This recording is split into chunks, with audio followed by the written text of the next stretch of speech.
And then some people got like really mad at me because they thought this was a bra, which might sound a little bit sexual, but it's really not, because it could be like a hug. So it's meant to like kind of show like your like body right there. No, not in like a sexual way, because that would be weird, but I just mean it's like supposed to have a hole there. Chapter 12. Accident or Strategy. Did she know what she was really selling? In this chapter of our tale, something new began to fall at our princess's feet. Where once her performances were met with cheers and adoration, now beautiful glittering coins came raining down upon the stage.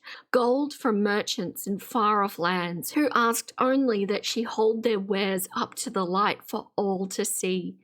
At first, the princess delighted in the abundance and the generosity, for surely it was simply love in a heavier form.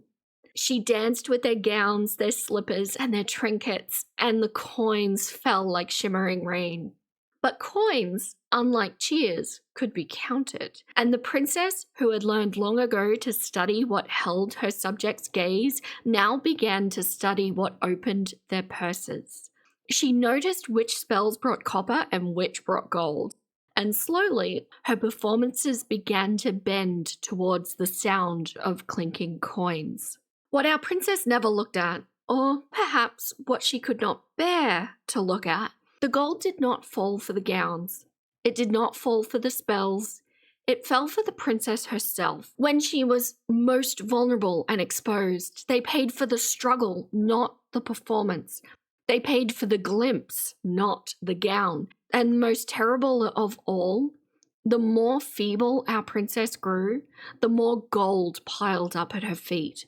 And then, as the year drew towards its close, came a chest of treasures unlike the others. For this one came from within the castle itself. The queen had selected each item with her own hands, and it was the queen who implored the princess to open the gifts before the watching court. Every piece held up to those hungry eyes of the crowd, and as the princess lifted out garment after garment, delicate things, private things, items meant to be seen by no audience at all, she smiled her unnervingly bright smile and thanked her mother for her generosity.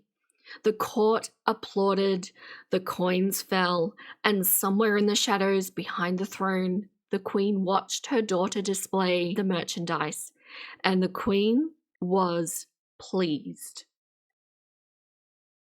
Welcome back, Nuggets. This mother clocker's got some thoughts. Let's ruffle some feathers and get into this video. And if you would like to support my tiny pullet of a channel, don't forget to like, subscribe, and hype this video if you can. And don't forget to go check out my other social media as well so you don't miss any announcements. Okay, my nuggets, not me in my last video saying, oh, I've totally got my schedule sorted out and you can expect more videos from me, and then my schedule was totally not sorted out. Look, this is just a result of a giant shit show that this year was always going to be, but good news, there's only 5 months left. But I just wanted to reassure everybody, because I know that live streams are not for everybody. I'm not going to be a channel that moves exclusively into live streaming. This is just a little bit of a weird spot that my life is in at the moment, and I'm working to try and get more videos out for you. Now, the other reason that I haven't been doing Eugenia videos recently, and I know several of you have been asking for more Eugenia videos, and I'm happy to make them now. What was happening was, when the lawsuit was in full swing and there were actually the active court cases going on, it looked like Eugenia content was being shadow banned. Now, why that's important, it's not so much about the views and that it's not being pushed out to people, because I'm going to be here doing this as a passion regardless. It's more about that sometimes when things get shadow banned, it can be a precursor to more strict movements going towards censorship and potentially channel penalties and things like that. So I just wanted to take the time to observe the situation and determine exactly what YouTube was doing and how they were going to move and how they were going to proceed forward, basically. But now that the lawsuit is largely over, And companies have either lost the lawsuit or they've settled. It kind of looks like everybody doesn't really care about seeming to do the right thing for vulnerable persons anymore, and things are starting to be eased off on. So much so that I'm feeling comfortable at this point to continue my Eugenia coverage, and yeah, we'll go from there. Certain words still need to be censored, of course. We can't push things too far, but Eugenia as a topic, generally speaking, I think is okay. So without further ado, let's get into this video. Now, this video is actually quite a hard one for me to record. It's going to get quite dark and quite heavy, especially at the end and moving through the video, generally speaking, because what Eugenia did in 2015 was really do a heavy move towards basically sponsorships. Now, some of these videos look directly like sponsorships, and if she advertises it as that, some of them were a little bit more hidden in the fact that they were selling things. And in Eugenia's defense, it's not necessarily that she was doing anything wrong, although it's still an ethical gray area for sure.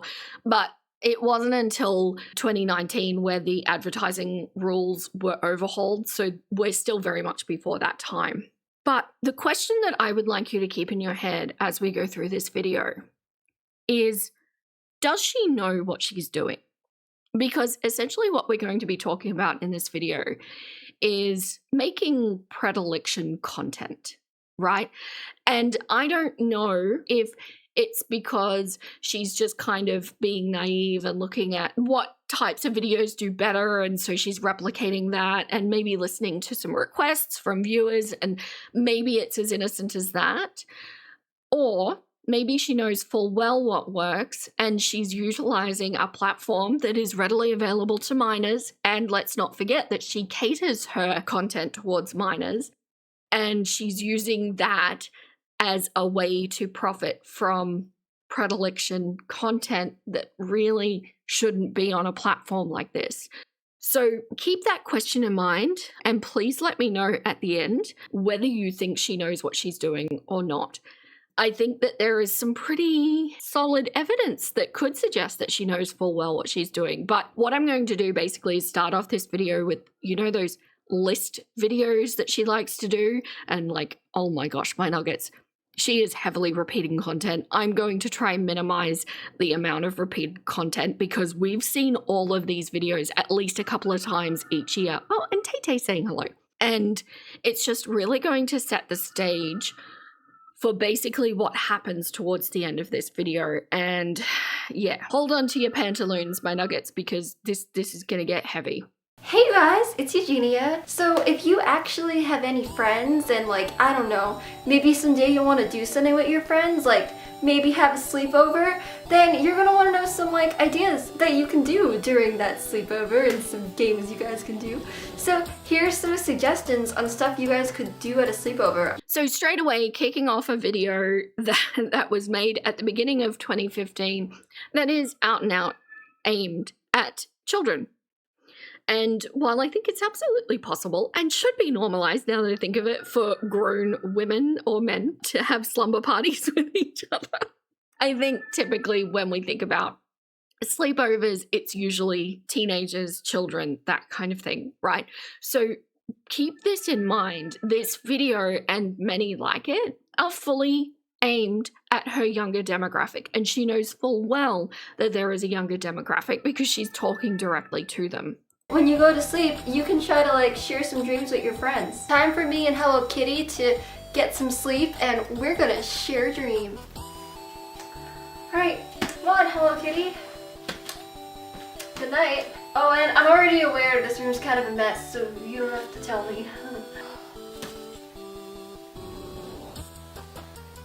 So again, I don't know if this is playing into a request or if this is just a coincidence or what have you, but this is kind of the first real glimpse that we've gotten of her bedroom. And when we're talking about Eugenia's condition and the kind of paraphilic disorders that are attracted to that, and I mean very problematic disorders, you're going to have to read between the lines a little bit here because I have to censor it. The thing that tends to go along with being attracted to this condition is the little boy, little girl thing. And a lot of that is to do with what this condition does to the body and how it affects the adult characteristics of a body, right? I hope this is making sense. This is a very difficult one to speak in circles about.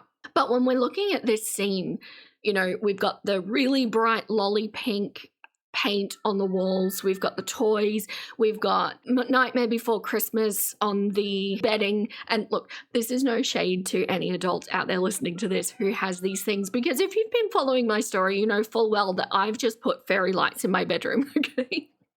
I'm not saying that you can't have these things as an adult, but I think when we're looking at Eugenia, we pair it with the condition that is clearly on the table, and then we overlay the particular paraphilic disorders that are attracted to this kind of thing.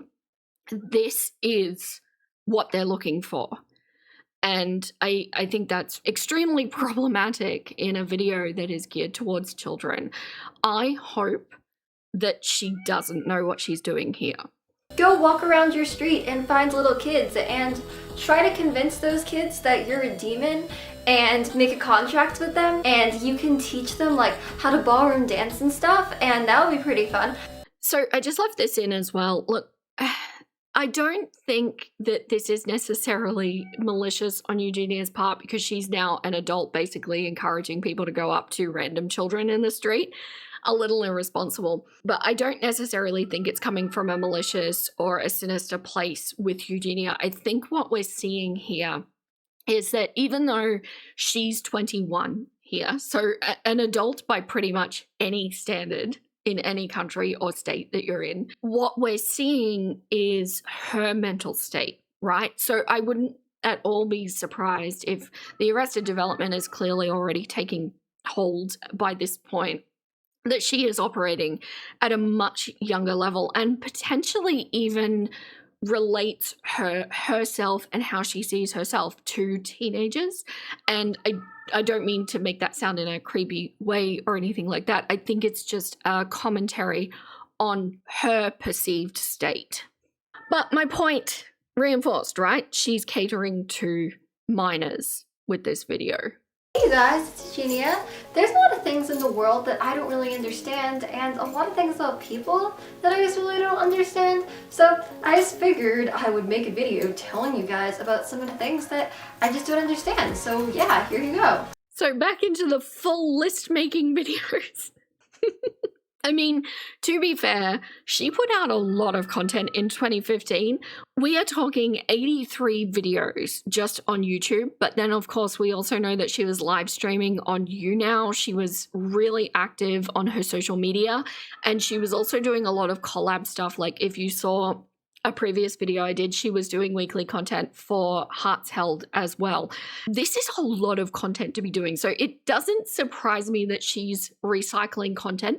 But what I do think it highlights is that something about 2015 shifted, where I think she started doing it for the love of it and the hobby, and you know, it was some attention and it was silly. 2015 became a business, although there has been a ramp up, and I've said that it's been industrialized at different points.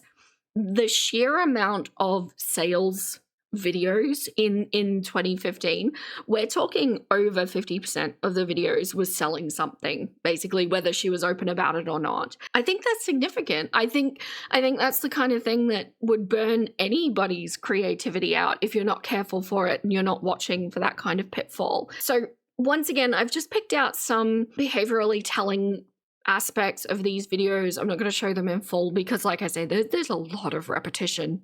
So I really don't understand why hairdressers do not seem to be capable of doing hair, because almost every hairdresser I go to does not get my hair correctly, and like the front looks like all wrong, and it drives me crazy, and it's almost every hairdresser that I go to. So like I would be better off just doing it myself. And then sometimes they'll say the stupidest things, like they start telling me I should like part my hair in the middle, and I look so bad with my hair parted in the middle, so I'm just like, no.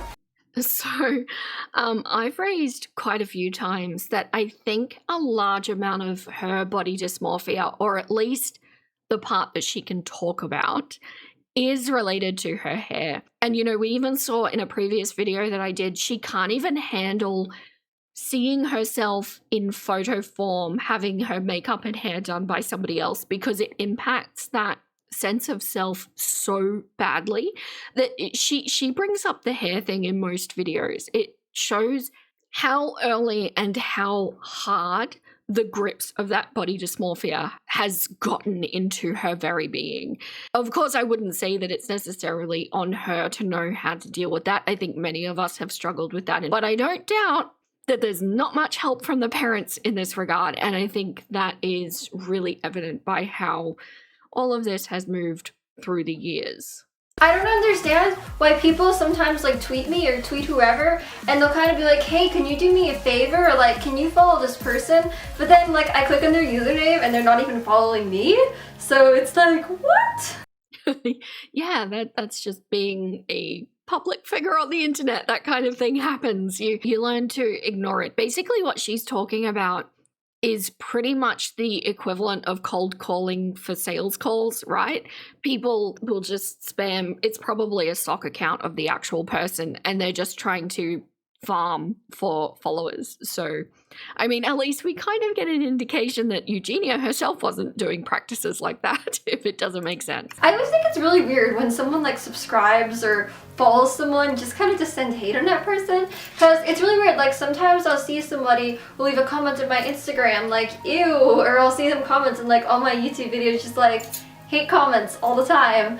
And then it's really weird because then sometimes if I click on their page, it'll be like, this person subscribed or this person followed or like whatever, and I'm kind of like, if you don't like me, then why did you do that? Because like, it's fine that you don't like me and stuff. Like I know probably a lot of people don't like me, but you could go and follow or subscribe to someone you do like instead of like sending me hate.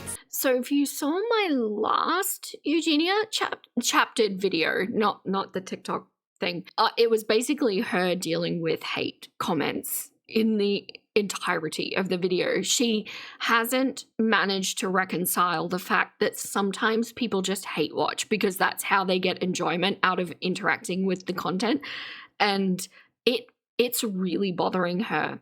The fact that she then went on for another 10 years and never reconciled that in her head, I can't imagine the emotional toll that must have taken on her. And it is, unfortunately, although it shouldn't be, in a perfect world, we would say that it doesn't happen, but it is unfortunately part of being on social media in any way, really.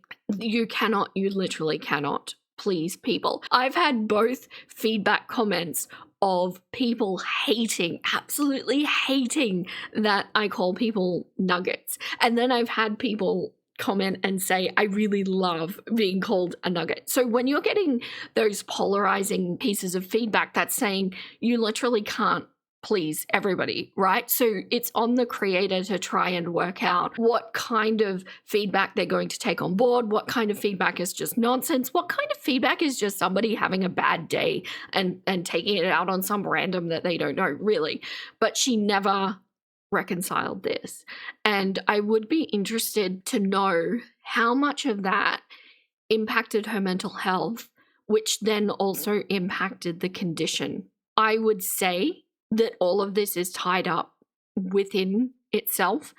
But then again, the fact that she's been offline now for a year, I would have hoped that would have been the thing that, got her to improve her situation, and clearly it hasn't. So it's definitely not the be-all and end-all, but it had to have been a factor, surely. Maybe this is just because I'm a complete weirdo, but I really don't see the point in waking up or sleeping at normal hours unless you have to. A lot of time I'll just go to sleep at like 6 a.m. and then sometimes I'll wake up at 2, other times I'll only need to sleep for like 3 hours and wake up at 9, and then I can sometimes still stay awake, I don't know. I just feel like the night can be so much more exciting than the day sometimes, and I just want to stay up during the night. So we've talked about this many times before, and this is why I say, these videos are being repeated. It's sometimes the same literal stuff being repeated.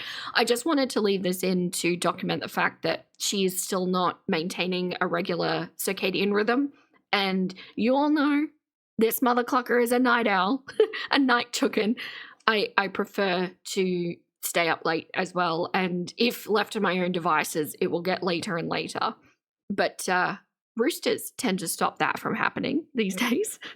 Again, you know, just documenting the fact that her circadian rhythm is all over the place.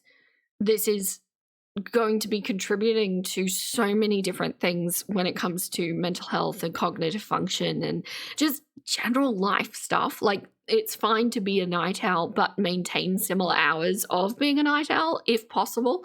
And I really do think that the sleeping pattern has an impact on her mental well-being. So you guys, those are some things that I just don't understand about people. This was not meant to be offensive at all, so if you do any of these things or disagree, then I wasn't trying to at all offend you guys or be offensive to people, because you know, you guys are all great people, so I wouldn't want to make you upset, of course. So again, just so overly sensitive to the hate comments that are coming her way. And I don't know about you, but I always feel, especially when it's a big channel, I always feel like it's such a disservice to the channel when people start taking that kind of thing on board. I really do get that it's very difficult to filter out, especially when making videos can be such an artistic process. And so you're kind of putting yourself out there and your soul out there in a way, and then it gets stepped all over. That is difficult to deal with. But don't you feel like it's like, if it's going to happen anyway and there's nothing that you can do to stop it,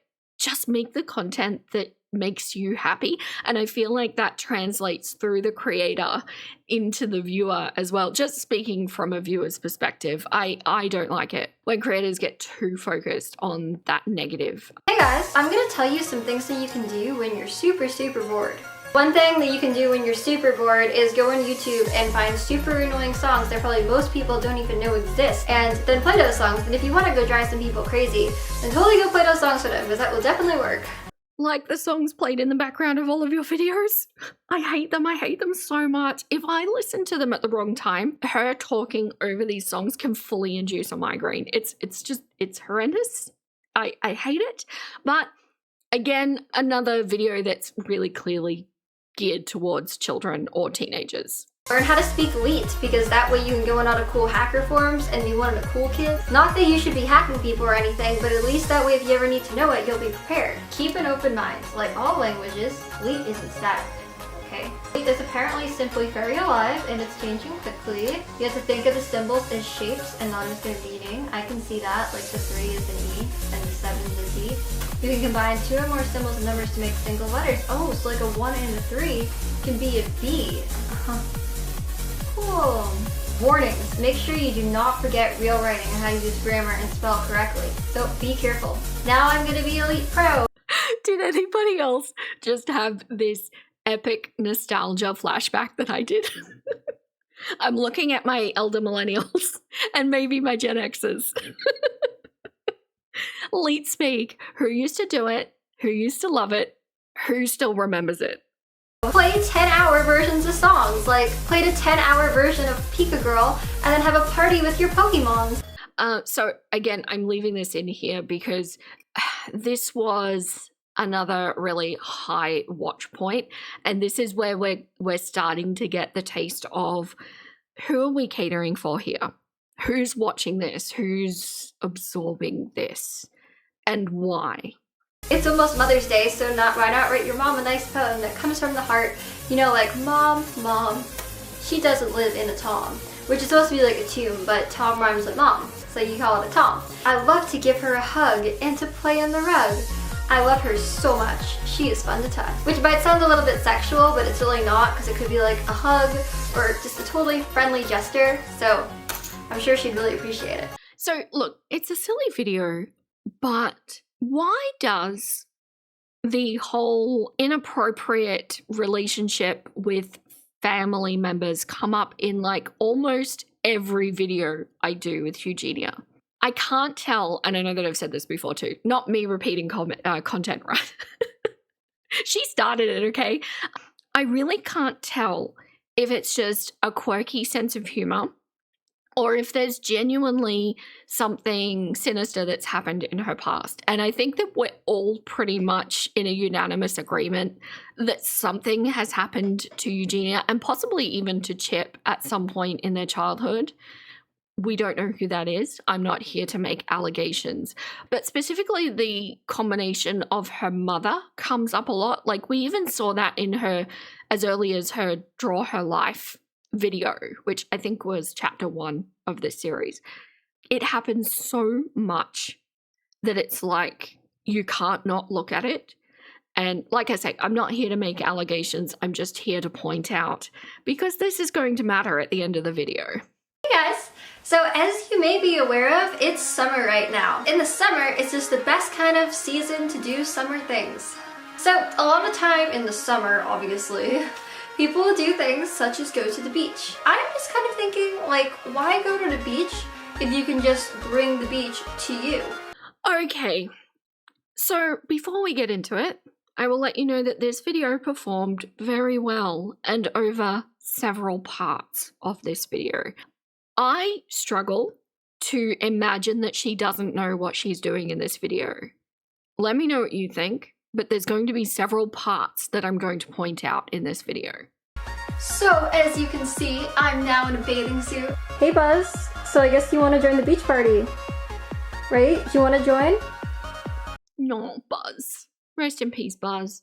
So straight off the bat, we are in skimpy attire. All of her videos really peak when she wears this kind of thing. This is 98% sand and 2% polymer and 100% fun. You'll never put it down. It never dries out. And guess what? Not only do I have sand, but I even have a sandbox ready, and I have a pail and a shovel, because that's what you bring to the beach. Right? So 2 parts here. Silly video for children and teenagers to enjoy, because yeah, that can absolutely be a thing. Or we overlay that paraphilic disorder when it comes to minors and this condition. It starts to look a lot nastier, doesn't it? I really don't know. I don't know. But this video in particular makes it really difficult to say that she isn't aware. It's possible, though, when it comes to Eugenia, that she is that naive. She's lived a very, very sheltered upbringing. And a lot of you have suggested that she may even be ace, which I think there's quite a decent argument to be said for that as well. So whether it's naivete or whether it's just that she legitimately herself doesn't see this because it's so far out of her perspective that it's not a reality. Yeah, I don't know. Let's keep watching. All right, we are setting up this beach towel. Now we have a nice place to relax with Hello Kitty. So let's open our sandbox. They make these packages so hard to open. We're just gonna dump this all in there. Maybe not. Oh, we got a little bit. Okay. So she proceeds to struggle with both the box and the jar of sand for an extended period of time. This kind of struggling content is really, really common with this kind of paraphilic disorder, right? All of these aspects go hand in hand, and we're kind of really, without even trying, building this picture of she is almost sequentially going through each point of this paraphilic disorder.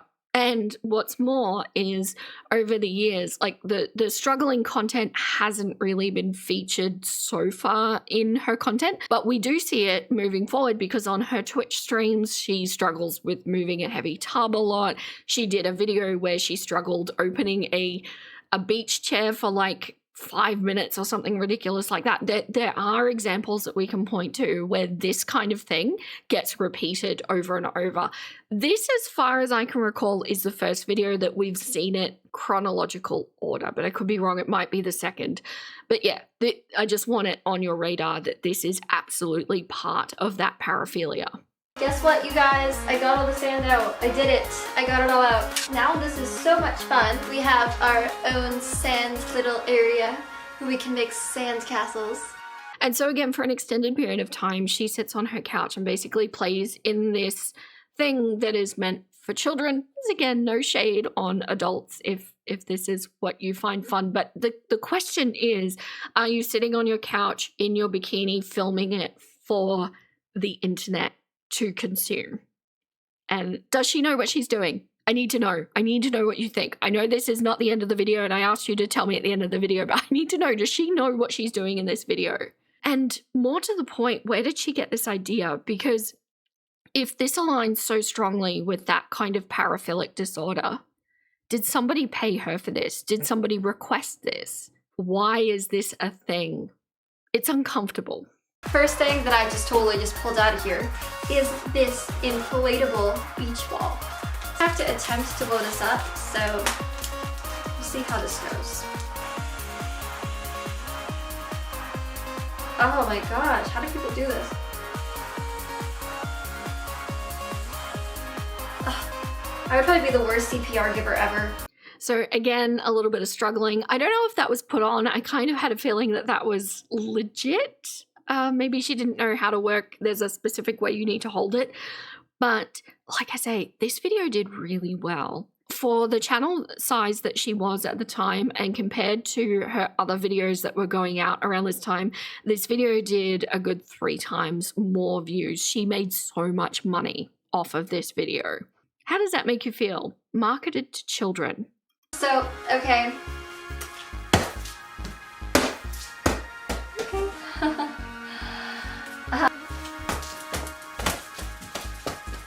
So I hope you guys liked this video, and if you did, then be sure to give it a like and subscribe to my YouTube if you'd like to see more videos from me.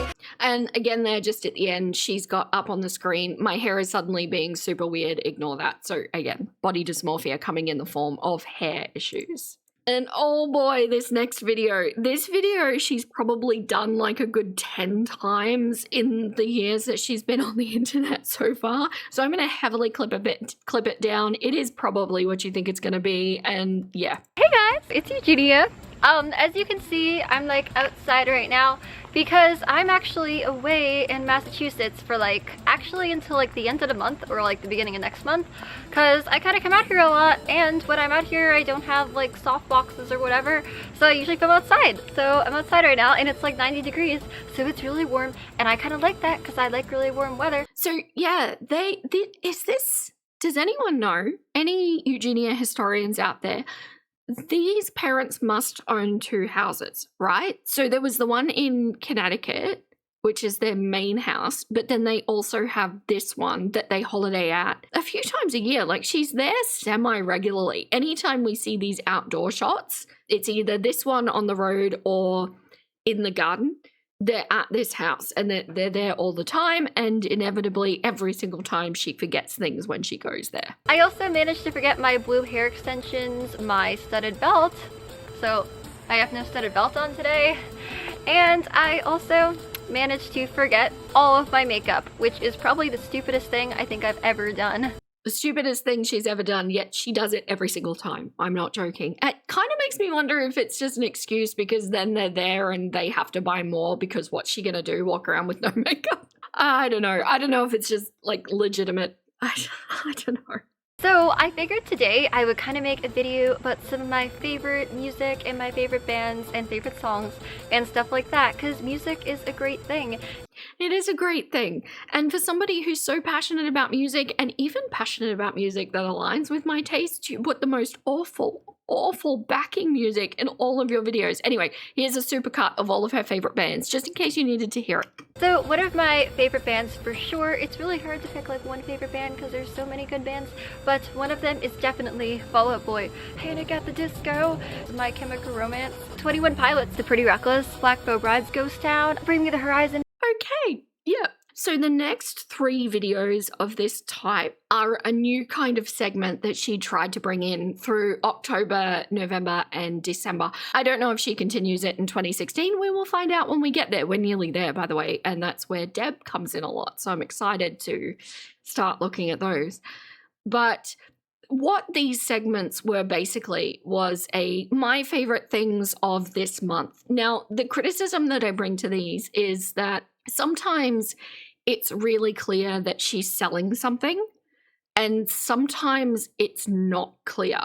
And I think that if you're there and you've got a demographic that's younger, like we've already proven that, I don't need to harp on that point. I think it's really important to let them know when you're legitimately just saying that you love something, or when you're being actually paid. Because sometimes she will say, you know, oh, I've got the link, you know, go check them out in the description. But sometimes it's just saying, oh, I got it somewhere, and she doesn't tell you where.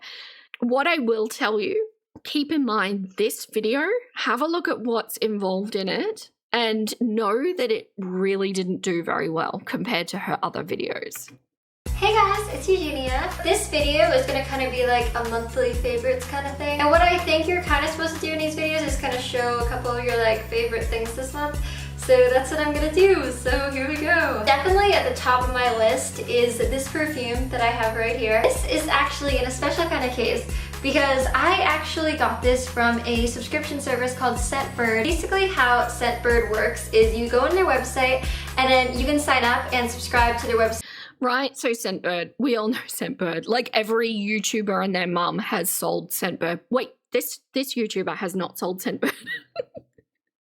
See, I personally, look, this is just my own ethical thing. I'm not sure how I feel about selling things to my community. I'm not sure how I feel about using my platform for that. And especially, you know, some of the scams that have come out over the years. And I just, look, I don't know how I feel.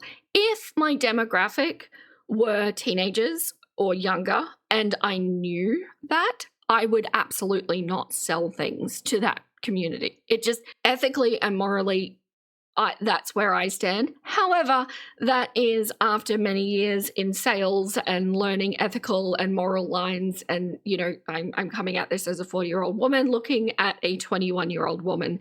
And would I expect a 21-year-old to necessarily have this kind of ethical nuance?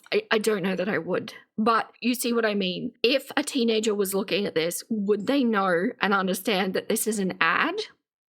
And not Eugenia just saying, I really like this. Great during Halloween because I can always find so many things that I like. There's always a lot of Jack Skellington stuff sold, and I got this really, really cool new statue of Jack Skellington that is definitely one of my favorite things ever now. And that part, I'm going to assume, is not an ad. So it's all mixed up together, and here are a few more things. I got this really cool skull ring right here. The thing that definitely is one of my favorite things this month is Neutrogena Makeup Remover Cleansing Towelettes. Alright guys, so those are a couple of my favorite things for the month of September. Okay, so the factors of this particular video is you can see what she's wearing. She's completely covered up. It led with an ad, which was Scentbird, and then she just prattled on. There were more things that I cut out, but she just basically prattled on about a few different things that she enjoyed that month. That video didn't do well. The next video that we're going to watch did more than 4 times the amount of views, which means more than 4 times the amount of revenue, usually, generally speaking. And have a look at this. Can you spot the difference, my nuggets? Hey guys, it's Eugenia. As I'm sure you guys are already aware of, it's now November. Literally like just a couple of days ago, well, more like a week ago now, because I'm just really slow with this, I guess. It was October. I got a bunch of really cool stuff in October that I think is really awesome that I thought I would share with you guys and stuff today. So I'm gonna go ahead and share it with you guys. So yay. This is only like my second favorites video, so I still do not feel like I exactly know what I'm doing with these. I'm just gonna do like kind of what I did last month, like where I think this is what a favorites video is and show you some of my favorite things this month. So do you notice anything different? Any ideas why this one might have done better? Because she still just kind of prattles off a bunch of things. Some of the things I'm not clear whether they were sales or not. Some of them clearly were just her favorite things. But, you know, I'll just let her tell you herself. Here we go. This is one of my favorite outfits that I'm wearing today. It's not new at all, so that probably does not like have anything to do with the favorites video, but I just thought I would point that out. So does she know? Does she know that this kind of outfit is getting her more views and therefore more revenue and more attention? Has she put that together? Has she put that together on a conscious level where her thought process is, today I am going to show more skin to get more views? And I feel like an argument can be made that she does make that association at some point because, like before she, all the way up right to before she got age restricted the first time on TikTok, she was wearing some really, really skimpy attire. And like so much so that it's actually against TOS. And there is a large margin for error when it comes to clothing with TOS related guidelines. Or is it more of an unconscious thing where she's just trying things and seeing what they do? I don't know. Let me know what you think. The question is, I think eventually she does know what she's doing, but is it right now? Has she made that connection in 2015? It's Eugenia. It is that lovely time of month where I think it's time to make a monthly favorites video. So in the month of November, there was a bunch of things that I thought were really awesome and really cool and stuff that I want to show you guys. So I'm going to do that right now. So this video actually did even better than the previous one, and the highest viewed section of this video was this segment. So these are one of my favorite shoes. I also think they're good for this kind of year because where it's kind of like holiday time of year, and they're like really kind of sparkly and stuff. This is a pair of shoes that is one of my favorite pairs of shoes. They're just like a heelless shoe that's black with some silver little lines running throughout them. They're like a Lady Couture pair of shoes, by the way. I lost one pair, so this is a new pair. So I still have like this wrapping paper stuff in it. So I'm gonna take that out. That is what they look like on, and I think they look really cool. Whenever I wear these, people are always like, how do you walk in those? But it actually is not even hard. It's like really easy. I think like somehow it balances out so you don't even notice it. So it's a lot easier than it looks, and I think they look really cool. So one of my favorite pairs of shoes So historically, she's done a few shoe videos, and people really love it when she sits in her chair and lifts up her leg and shows the shoe on her foot. What does that say to you, my nuggets? Because that said something to me. It's not to do with the particular paraphilic disorder that we were discussing earlier.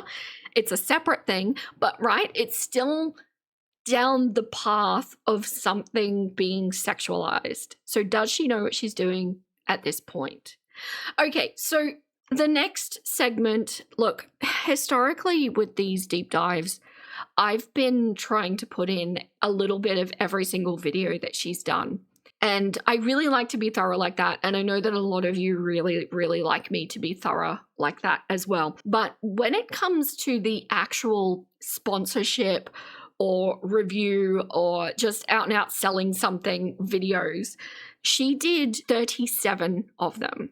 And it was totaling 3 hours and 45 minutes. Now, I watched every single one of them, and most of them, the vast majority of them, were literally her just talking about that item. There was nothing behavioral in it. There was nothing interesting in it. It was just talking about the product that she was selling. So I am going to break my pattern of representing every single video because, look, it just becomes repetitive and redundant. And if you want to go watch them, they're all still up on her YouTube channel. There are many, many, many videos that you can enjoy if that's up your alley. No judgment. Okay, but just to point out, these are some of the highlights of what I found and what you could expect in these sorts of videos. And then some people got like really, really mad at me because I thought this was a bra. Guys, like it wasn't, it was just a shirt. So like I definitely didn't mean to like upset anyone. So like, I don't know. So sorry if you're one of those angry people. I got some ripped pants because ripped pants are my favorite kind of pants. So yeah, show you guys those. Woo! Pretty sure that I have it on right. This isn't backwards, just so you know. So it's meant to like kind of show like your like body right there. You know, not in like a sexual way because that would be weird, but I just mean it's like supposed to have a hole there. As you guys can see, I have like a serious Jack Skellington obsession problem. Yeah, that was the stuff that stood out. Outside of that, it was literally just her doing a whole bunch of shopping hauls, a whole bunch of try-ons, selling a whole bunch of products, reviewing things, sometimes in the form of makeup tutorials, which was a little bit different, although those didn't do very well. But then there was one video that stood out, and here's where we're going to take a little bit of a turn. So this video was a bit different because this one was not actually selling things. It was just a shopping haul. And what makes it stand out is the situation that was being presented was her mother had gone to New York. Her mother had gone shopping and brought her a bunch of gifts. And then the mother suggested that Eugenia open the gifts. So theoretically, Eugenia's never seen them before, that she open these gifts on a video and then post the video. Now, of course, the magic of creators and the internet, this could be untrue. She could have seen them before. It could be that Deb didn't make this request. There could be a whole host of things going on here. But if we're going to take this video at face value, because why would she lie about it? I don't really know. I don't. But keep that in mind that this was all Deb's request. And one thing that I will say, this video did nearly 250,000 views. It was exceptionally popular, especially when you consider her channel size at the time. This is a very high performing video. Hey guys! So I was in New York the other day doing some stuff I had to do, and my mom like took me in, and while I was like doing what I had to do, she kind of just went shopping and stuff. And she was very nice, and she bought me a couple of things, which was very nice of her because she's a nice person. And then she was like, hey, you know, you should make a video like opening what I bought you instead of just opening it. And I was like, yeah, you know, that kind of sounds like a good idea. So I'm just going to show you some examples of things that, like in a supercut kind of version of what she got her. I feel like her reaction is fairly legitimate. Like I feel within myself that she hasn't seen these gifts before, but you might feel different. Let me know if you feel different. Here's some examples. Oh my gosh. It's so cool, guys. It's so cool. It is a Tokidoki shirt, and I love Tokidoki because Tokidoki is adorable. So, oh look, wait, is this what it is? It's like legit. Wow, thanks mom. Look at she got me some buckets. Oh my gosh, guys. Colorful pens. Oh, is this one of those things that makes the room smell nice? I love those. Is that what this is? Some nice smelling newspaper. It's like Japanese newspaper. Look at that. That is cool. Or Chinese, so I don't know. But Asian. What is this? Is it like a whistle? It says Sandal Dokons. It smells really nice. Japanese citrus. Yeah, that's what it smells like. Kind of like one of those like citrus perfumes or something.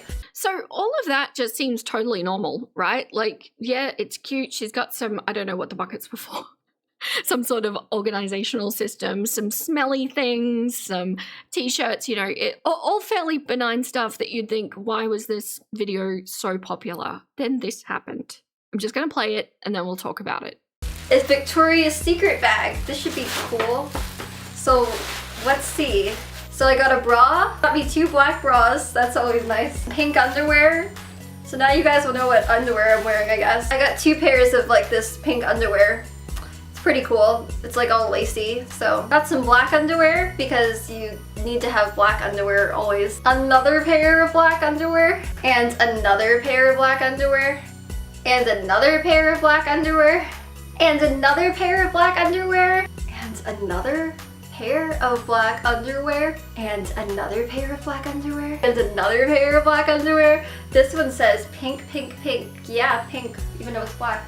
But it's still called pink because that's Victoria's Secret's thing. And another pair of black underwear. This one's like really lacy. Yeah. Editing Vera here, just a quick note, trigger warning that we're pretty much going to be discussing SA and CSA for the remainder of the video.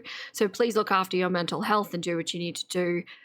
If you need to dip out here, I'll catch you on the next one. Okay, so before we get into this discussion, I just want to highlight that I am aware that I bring my own set of trauma biases to this situation. I actually found this segment quite shocking and quite triggering to watch based on my history, which I'll get into a little bit, but not explicitly. It's not YouTube safe, and nor am I necessarily comfortable with discussing it in great detail. I hope you all understand. Now, my bias aside, I feel like if we consider that it is true that Deb requested that this video be made without Eugenia having seen what was in it, I feel like that alone is an interesting commentary on where Deb's head is at, right?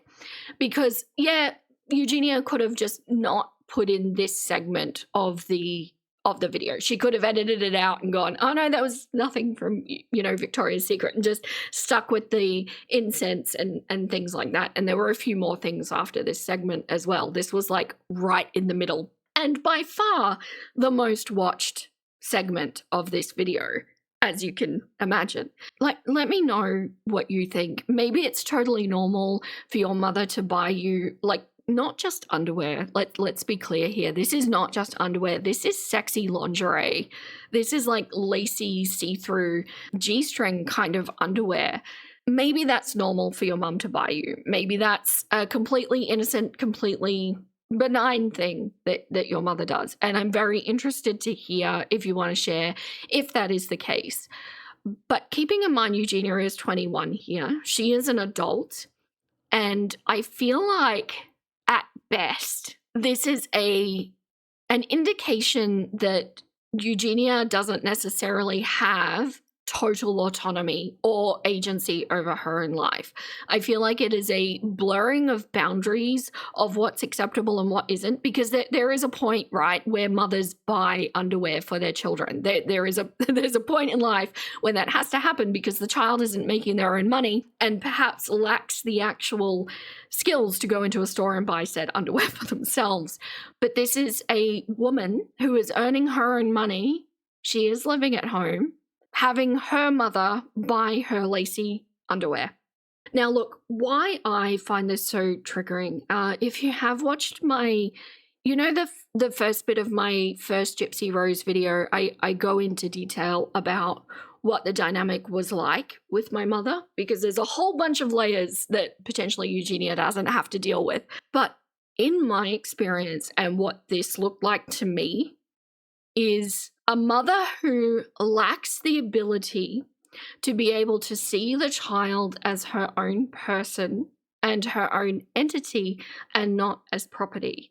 Now, this kind of thing would have happened to me and has happened to me in my past. Sorry, I really don't want to get too far into it. But what I can tell you in my case was that this was a form of control. It was a form of SA.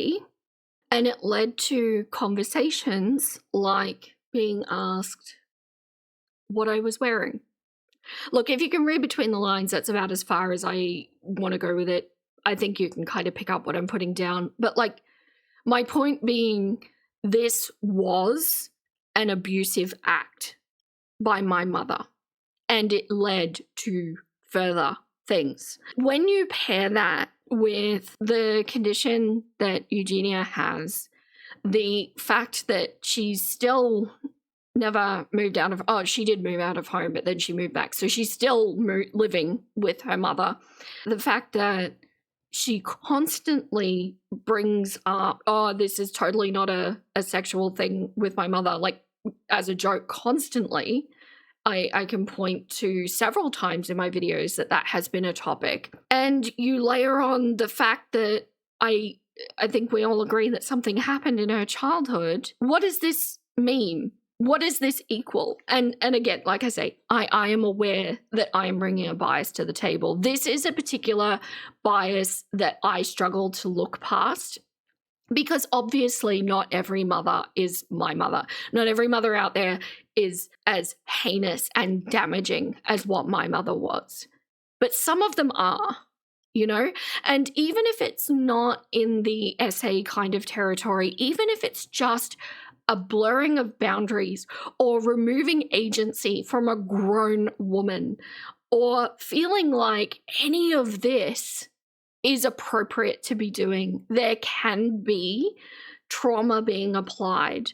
And sometimes you don't necessarily realize in the moment that this trauma is being applied until, after you get out of it and you look back on it and then you realize. I also want to stress the fact that when we talk about SA and inappropriate things that happen, it doesn't necessarily always mean the literal acts where there's physical touching and things like that, or even and this is absolutely something that my mother did too, even making your child an emotional spouse is abusive and inappropriate. Even if we take away all of the essay, if a child is put into the emotional placement of a spouse, that causes all manner of devastation to that child's psyche. It's a boundary breach. Does that make sense? So I hope all of this is coming out okay, because it, like I say, it is very difficult to talk around for YouTube's purposes. But if you all get what I'm saying, let me know. What do you think? Do you think this is more innocent? Do you feel like it's as simple as like just a boundary breach or an emotional spouse? Or do you feel like it starts to get more sinister? I am not here to place allegations on Deb. I'm really not. I don't know this woman. I haven't met her in real life. I don't have any business making allegations against what she may or may not have done. I think a lot of us agree that she's done a lot of things wrong in the raising of her children. But I'm just here because you're all here for my somewhat unique perspective, which is because of my upbringing. This is what I see. And that's all I'm here to bring to the table today. So I know that it's some very heavy stuff, but let's just for the moment take that it is just Deb not thinking that boundaries are blurred. Maybe it's even possible that Eugenia has identified what gets her the views. Maybe Deb is okay with what gets her the views. And maybe Deb is just facilitating more views and more income. I don't doubt that that's also some manner of breach of boundaries, but let's say that's true, because there are, if you go through all of her like quote sales videos, sponsorship videos, whatever, there are points in all of them that have done better than other points. And this is all throughout the year, all throughout all these videos. These are some of the examples that I'm playing at the moment on the screen. They all have something to do with, let's say, ritualized behaviors around this condition. That's about as close as I can get to that. Or showing a lot of skin, or showing shoes, or, you know, all of that kind of topic. This is all the way through her content.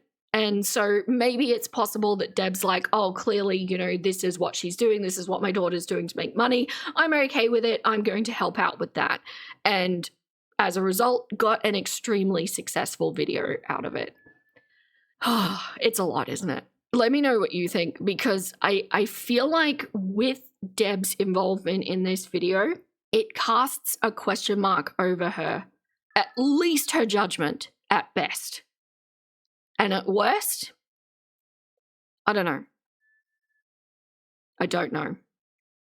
Regarding the emotional spouse question, I actually think that what we've been seeing throughout the history, also throughout future videos that I will cover, I actually think emotional spouse might fit, especially considering it seems like the way Eugenia speaks, it seems like the father is not present a lot. So I don't know, perhaps it's a case of Deb sees Eugenia as part of her property, her best friend, and Eugenia is the person that needs to entertain Deb while the husband's away, right? That's why we call it an emotional spouse, because it's the person that gets lent on for emotional reasons, not for sexual reasons. It's a lot. It's heavy. I'm really interested to hear what you all have to say about this. I hope that I articulated my part and my perspective correctly. Like I say, I am an open book. I want to use my platform to help people. But this particular topic, I'm just not in the place where I'm ready to speak about it in detail. And to be fair, I don't know if I ever will be. There's something just a little bit different about that particular topic than the control and things like that I'm happy to talk about. So I hope you understand, because I would hate to be here making this video trying to articulate what I'm trying to say while also not saying it and giving you half the story that makes absolutely no sense. But I feel like if any of you have been even remotely close to a situation that I've gone through, you probably are picking up what I'm putting down. And the good news is, if you have no clucking idea what I'm trying to say, it's probably because you haven't gone through it. I'm so happy for you. Really, really happy. I wouldn't wish it on my worst enemy. But yeah, that's what I have for you today. Let me know what you think, and if you're still here listening to me, thank you so much. I appreciate each and every one of you. And I also want to say an extra big thank you to all of my cluckers who support on Patreon, YouTube memberships, or Twitch. Thank you so much. Don't forget, we do a weekly Cluckers only stream, which is streamed on the Discord and on Patreon Live. And then I put the replay up for a download on YouTube afterwards as well. At the moment, we're covering My Strange Addiction. Thank you so much to one of my mods, Darkwick, who suggested that. It's been a trip. It's something. It's definitely something. Last time we did Hoarders, and then we do a season and then vote on a new show. But yeah, it's trauma bonding at the very least. Let's say that. But no, thank you so much.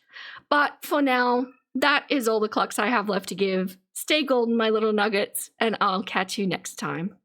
Hey,